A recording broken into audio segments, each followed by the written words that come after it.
श्री स्वामी समर्थ. नमस्कार मित्रांनो, तुमचं माझ्या यूट्यूब चॅनलवरती मनापासून खूप खूप स्वागत आहे. आणि स्वामींचा कृपा आशीर्वाद प्राप्त करून घेण्यासाठी कमेंट बॉक्समध्ये श्री स्वामी समर्थ नक्की लिहा. श्रावण महिन्यामध्ये 1, 5, 7, 11, 21, 51 सत्यनारायण कसे करायचे? तुमचे मोठे कर्ज असेल, आर्थिक संकट आलेले असेल, संतान प्राप्तीसाठी नवरा बायकोचे भांडण होत आहे, हे आपल्या सर्वसामान्यांच्या जीवनामध्ये जे काही समस्या अडचणी असतात त्या सगळ्यांवर जर तुम्हाला सगळ्या संपून टाकायच्या असतील तर श्रावण महिन्यामध्ये तुम्ही कमीत कमी एकदा तरी सत्यनारायण करा. याशिवाय आता नारळी पौर्णिमा म्हणजे रक्षाबंधन येते. नारळी पौर्णिमेच्या दिवशी सुद्धा तुम्ही सत्यनारायण घरच्या घरी करा. प्रत्येकाला आयुष्यामध्ये खूप कठीण प्रसंगाचा सामना करावा लागतो. अनेक अडचणींना आपल्याला सामोरे जावे लागते. अशा कठीण प्रसंगात आपल्या अडचणीतून मार्ग दाखवणारा अत्यंत प्रभावी असे व्रत म्हणजे सत्यनारायण व्रत. घरच्या घरी अगदी सहजपणे करता येणारी अशी सत्यनारायण पूजा तुम्ही नक्की करा. श्रावणामध्ये एकदा तरी तुमच्या घरी अशी सत्यनारायण पूजा झालीच पाहिजे की जेणेकरून सर्व अडचणीवर आपल्याला मात करून त्यातून मार्ग काढता येईल. दर महिन्याच्या पौर्णिमेला जर तुम्ही प्रदोष काळामध्ये म्हणजे संध्याकाळी असा सत्यनारायण केला तर तुमची मोठी कठीणातली कठीण इच्छा पूर्ण होते. आणि ही सत्यनारायण पूजा बऱ्याचशा महिलांनी सुरू केलेली आहे. त्यांना त्याचा अनुभव सुद्धा आलेला आहे. तुम्ही काहीतरी करून घ्यायचं असेल ना तर सत्यनारायण पूजन नक्की करा. बघा, तुम्ही सत्यनारायणला श्रावण महिन्यात कधीही सुरुवात करू शकतात. सोमवारी सुद्धा करता येते. श्रावणातला त्यांच्यानंतरची नारळी पौर्णिमा सुद्धा आहे, तर तुम्ही त्या दिवशी तरी नक्की करा. श्रावणामध्ये दर सोमवारी करू शकतात. श्रावणामध्ये तुम्ही 11 दिवस 21 दिवस कंटिन्यू करू शकतात. कसं करायचं ते मी सगळं सांगते. आता समजा श्रावणामध्ये तुम्ही 5 दिवस 7 दिवस 11 दिवस करायचं असेल तर समजा मी आजपासून सुरुवात केली तरीही पूजा मांडणी मी अशीच ठेवायची आहे. म्हणजे पूजा मांडणी जी आहे ती रोज उचलायची नाही, परत करायची गरज नाही. पूजा मांडणी जी आहे ती तशीच तुम्ही ठेवायची आहे. आणि रोज फक्त तुम्हाला समजा पानं सुकली फुलं सुकली तर ते काढून तुम्ही बदलू शकतात. कापड खराब झालं तर ते तुम्ही चेंज करू शकता. या सगळ्या गोष्टी खाली करून पूजा हलवली तरी सुद्धा चालते.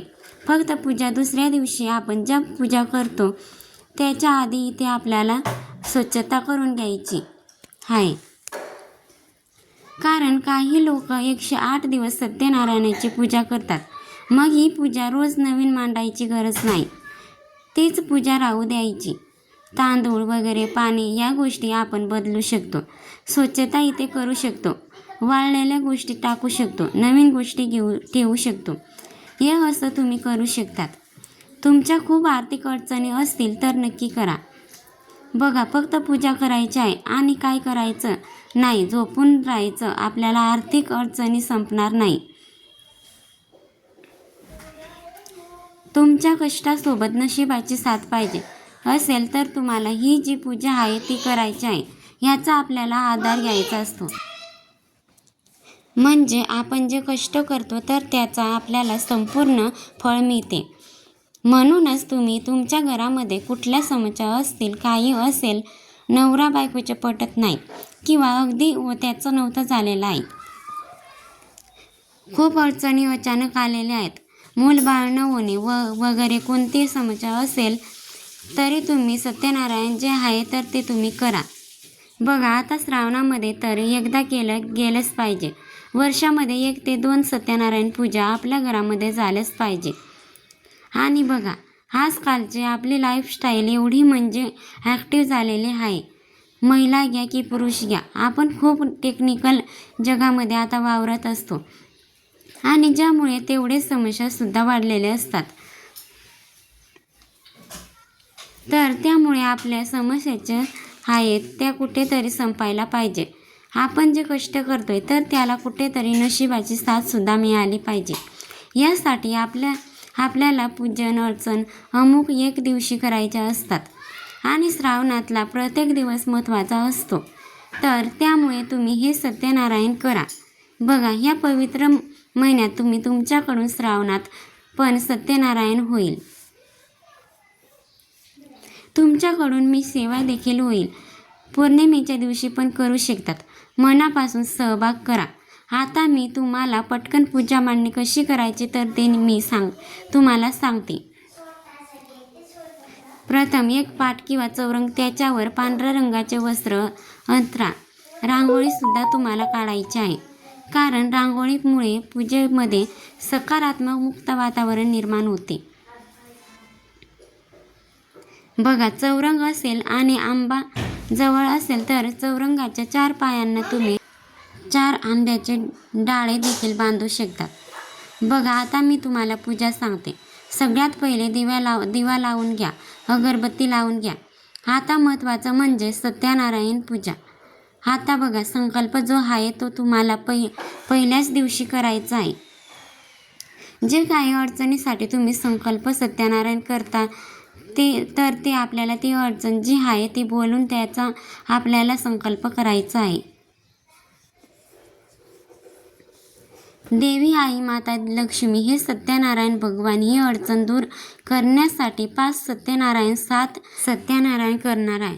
तर असं तुम्हाला बोलून दाखवायचं आहे, संकल्प करायचा आहे आणि तितके दिवस ही पूजा मांडणी तुम्हाला तशीच ठेवायची आहे.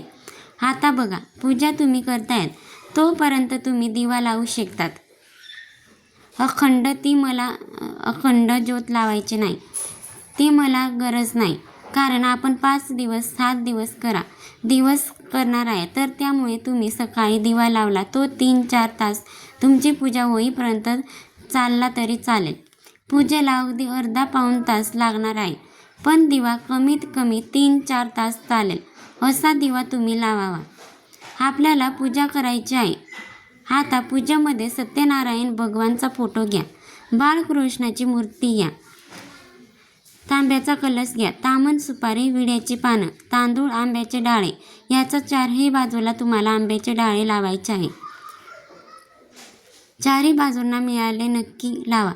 यातील एखादी गोष्ट नाही म्हणून सत्यनारायण पूजा करायची नाही असं करू नका. त्यानंतर गहू घ्यायचे आहे. त्यानंतर अष्टगंध, अगरबत्ती, कापूर, निरंजन, फुलं आणि प्रसादासाठी तुम्हाला शिरा घ्यायचा आहे.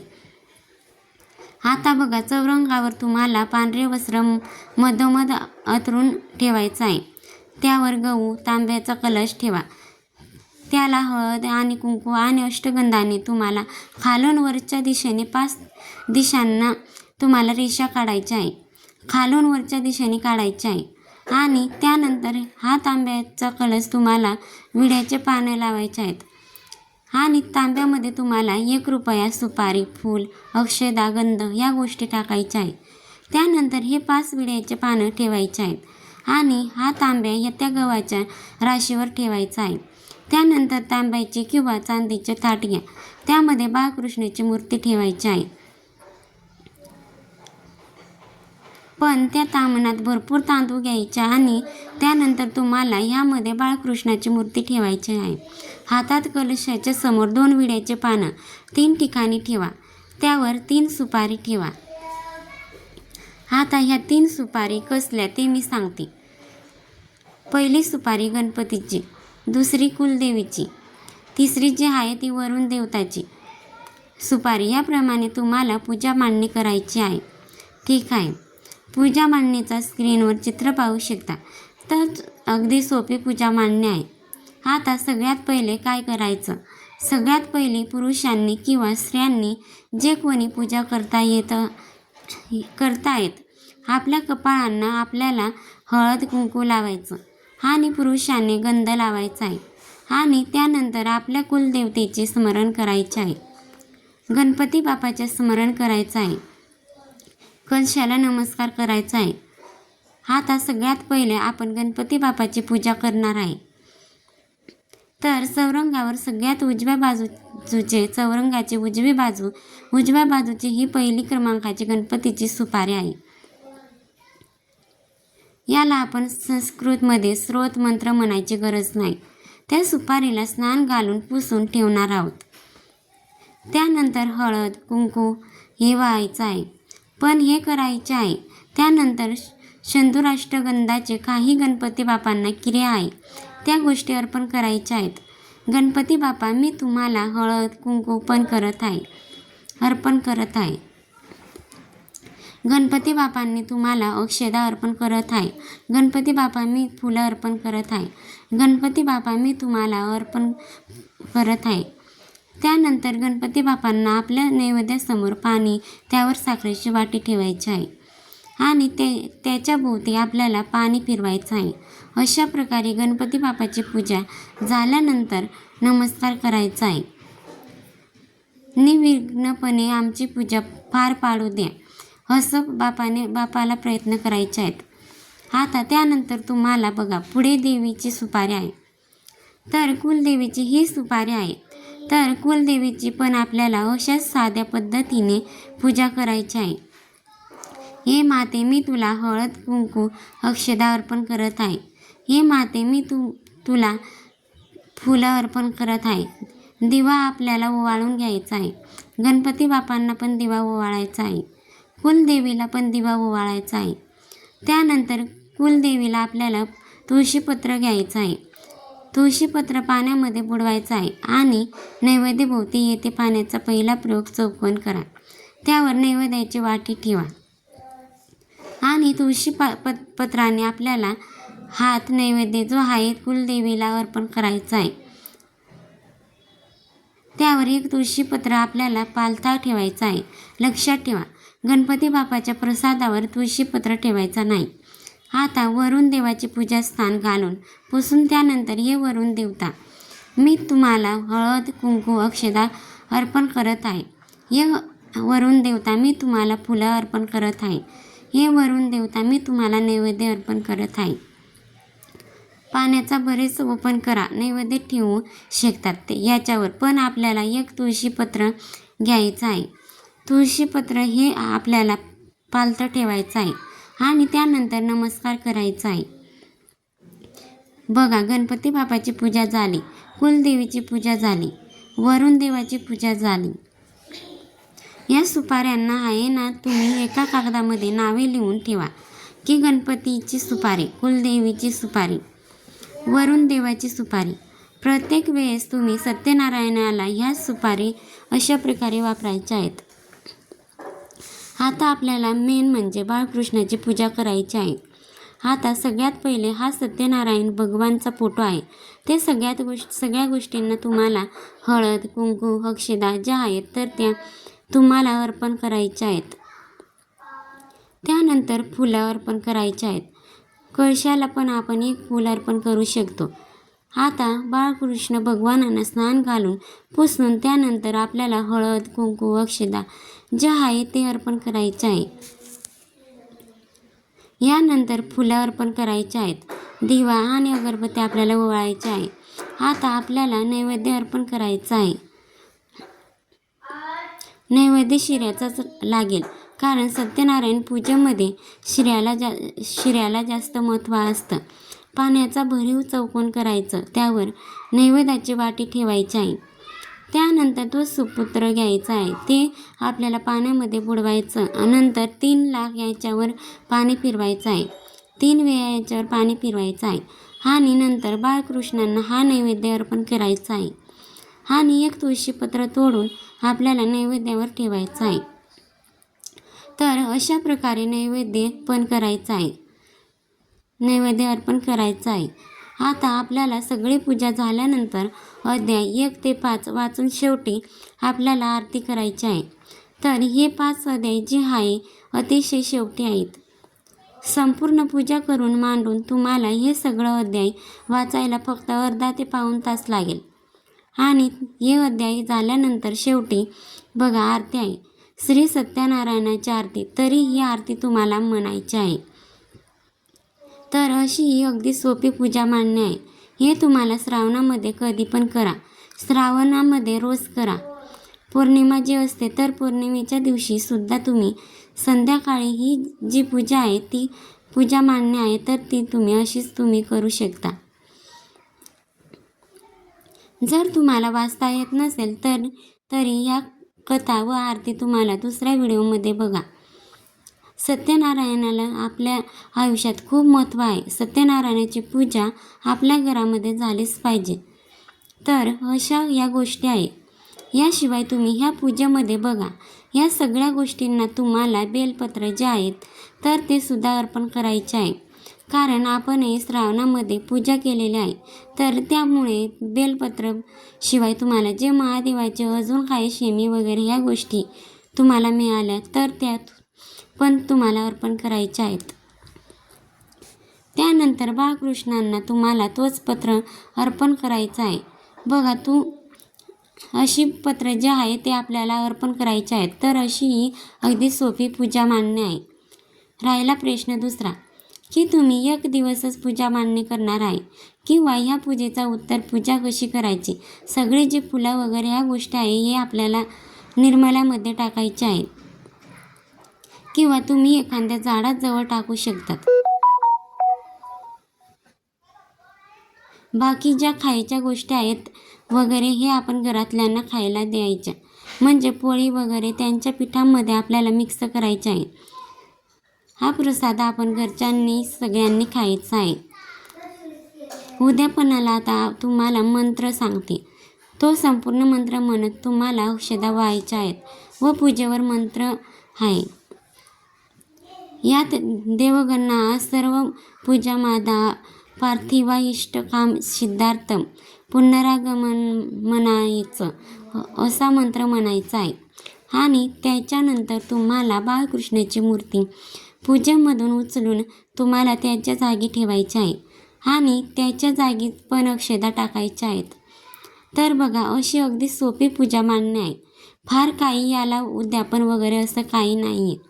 सांगितल्याप्रमाणे तुम्ही पूजा करा. अतिशय ही सोपी पूजा आहे. श्रावणामध्ये असा सत्यनारायण जो आहे तो घरच्या घरी केला पाहिजे, जेणेकरून आपल्या मनात इच्छा ज्या आहेत त्या पूर्ण होतात. ते आपण पूर्ण करू शकू आणि श्रावण महिन्याचे संपूर्ण फळ आपल्याला मिळते. तर बघा, ही पूजा मांडणे याची माहिती तुम्हाला पटली असेल तर नक्की तुम्ही करा. 100% अनुभव येतील. थोडक्यात नियम जाणून घेऊयात. बघा, परत सांगते, ज्या वाळलेल्या वगैरे वस्तू असतील, फुलं वगैरे जे तुम्ही बदलू शकता. तांदूळ गहू हे पण तुम्ही बदलू शकता. आणि दुसरी गोष्ट म्हणजे विडापान वगैरे ह्या गोष्टीसुद्धा तुम्ही बदलू शकतात. आणि प्रसाद जो आहे तो तुम्ही अगदी साखरेचा प्रसाद दाखवला तरी चालेल, पण तुम्हाला रोज संध्याकाळी किंवा सकाळी का होईना एकदा तरी तुम्हाला शिऱ्याचा प्रसाद अतिशय महत्त्वाचा असतं. त्याच्यामुळं आणि हा प्रसाद जो आहे तो घरातल्यांनीच खायचा. शक्यतो पूजा झाली की तुम्ही शिऱ्याचा प्रसाद लगेच ठेवायचा नियम ठेवा. तसेच घरामध्ये सासू सासरे, तुमचे जाऊ दीर, कोणी तुमचे सासरकडचे असतील जे तुमच्या कुळातले आहे तर ते तुमचे लोक झाले तर ते हा प्रसाद खाऊ शकतात. बाकी बाहेरच्यांनी तुमच्या माहेरचे चालणार नाही. माहेरच्यांना प्रसाद खाल्लेला चालणार नाही. आपण लग्न झाल्यावर त्यांचे नाही राहत, पण परके होऊन जातो. तर एवढीच गोष्ट लक्षात ठेवायची आहे. फार काही नियम नाही. मासिक धर्म आला तर तेवढे दिवस बघून परत केसावरून नाहून पाणी टाकून तुम्हाला कंटिन्यू करायचं आहे. आणि दुसरी गोष्ट म्हणजे पौर्णिमेला तर तुम्ही असं सत्यनारायण नक्की करा. याचे खरंच खूप फायदे आहेत. आणि शक्यतो पूजेची जी वेळ आहे तर ती सारखी ठेवा. शक्य तर पूजा रोज सकाळी करण्याचा तुम्ही प्रयत्न करा. व्हिडिओमधील माहिती आवडली असेल तर व्हिडिओला लाईक करा आणि चॅनलला सबस्क्राईब करा आणि तुमच्या मित्रपरिवारासोबत व्हिडिओ नक्की शेअर करा. श्री स्वामी समर्थ. जय जय स्वामी समर्थ. धन्यवाद.